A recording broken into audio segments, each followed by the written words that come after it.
Welcome back to Connect and Transform. In this video, I'm briefly going over how I took the two graphing SVGs that we've created in previous projects and merged them together into a single file.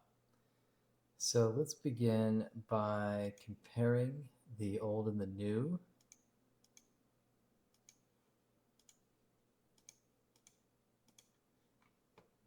Okay, so on the left, we see the first SVG that we created, the one that handles area, bar, line, and scatter charts.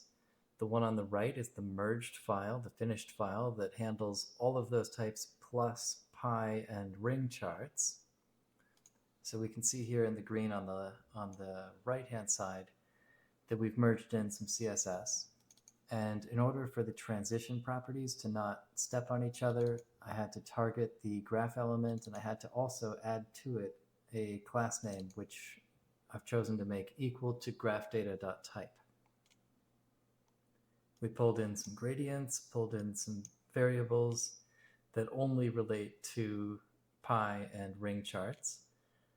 And then the main function here, main initialization function, now has an if-else. So if it's pie or ring type, then we're going to initialize the data first, call a special function to apply series labels, and if there were no series labels to add, then we're going to resize the SVG from 1200 wide to 540. Otherwise, if it's not pie or ring, then we're going to do all these same functions that you saw in prior videos. Some minor changes here to validate graph data. Some of this just moved around position-wise. Minor additions to the types that were valid, adding some things here that just apply to pie and ring, etc. So that's all related to data validation.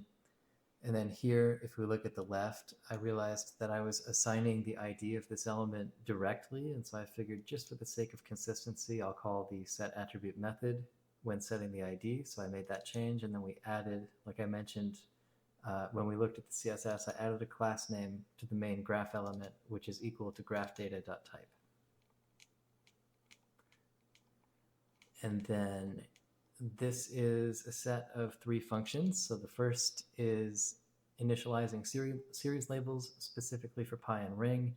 This function was sufficiently different from the other series labels function that it made more sense to just have two different functions that were similar than to have a giant function with an if-else. And so this one is specific to the pie and ring type.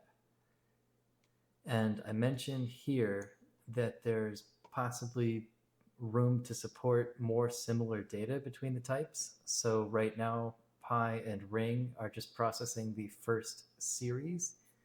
But if I wanted to, I could potentially support multiple series for pie and ring types.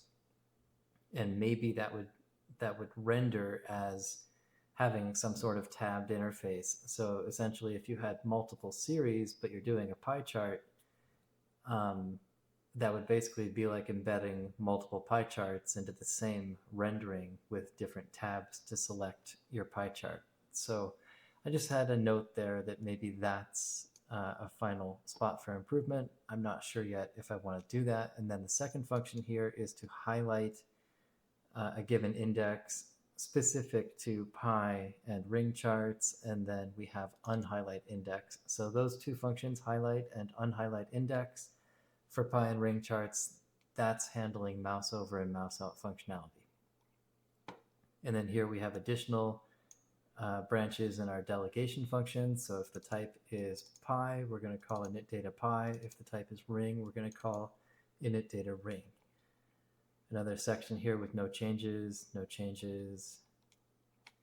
Okay, and then here are our actual rendering functions, initData pie and initData ring. And those two were just copied from the pie and ring SVG. Another section with no changes. And then finally, as we approach the very bottom of the file here, I made some slight changes to units and formatting.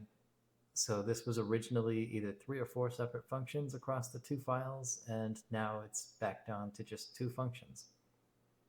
So I've changed a little bit how the units function. So rather than treating % as the exception, I'm now treating $ as the exception. So by default, units will now be a suffix rather than a prefix, and the exception, such as with the $, the exception is when the units will be the prefix. So that's what these changes represent. And then for this last function, I decided it was better to have it be more custom rather than just hard coding it to be 2 digits with a US locale string. So that's it for the changes. Let's pull this file up real quick. Actually, over here on the left-hand side, I'm going to show this host file, and I want to highlight down here that all 8 of these are calling the exact same SVG file. And then I also want to highlight, for example, ring type. For the sake of making the data more consistent, it now has an array of series, although ring and pi will only process the first series, and then within that you have data values and labels.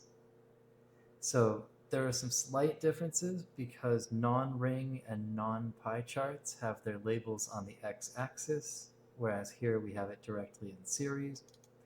And then non-ring, non-pi have a singular color per series, whereas ring and pi will have an array of colors per series, 1 per slice. But what I wanted to really show here is that everything on this hosting page is using the same singular SVG. So let's go here to this page, let's refresh it, and let's scroll up, and so we can see an area chart here, non-stacked area. I can hover, I can click and reorder these and bring different ones to the front. They have tooltips, and then here's the stacked area version. So if I wanted to bring a different one to the front, I could do that. And of course it's stacked, so there isn't really a concept of a front. The tooltips work. Note that the y-axis is formatting as defined. Now this one in particular, the bar chart, is a little different than the others because in this case, we're just using identical data across all the types, but in most scenarios, I would not use a non-stacked bar chart with this many data points. And so it is intentional that they're all offset based on their series position. And so that's why we have some bars that are sticking out on either side here. It's just an artifact of the built-in offset being multiplied times an unreasonable number of data points. And that was just because I chose to copy and paste the data for demonstration rather than catering the data to something that makes sense. But yeah, just to show, I'll click that and bring the purple to the front. I can click that and bring the green to the front. And then here we have the same thing. We have stacked bar chart. And yeah, just keep in mind that this is all running off the same file. And then here we have a line chart that also happens to have user-defined regions. Here we have a stacked line chart. Here we have a scattered chart. And then at the very bottom, we have a ring chart with its own mouse over, mouse out. And if I wanted to change ring to pi, we can change that to pi. We can go back here, refresh. So now we've got a pie chart. So all of this now hosted out of a single file. And if I hit F12, no errors. I'm going to change that back to ring because I like ring. So there you have it, a single file.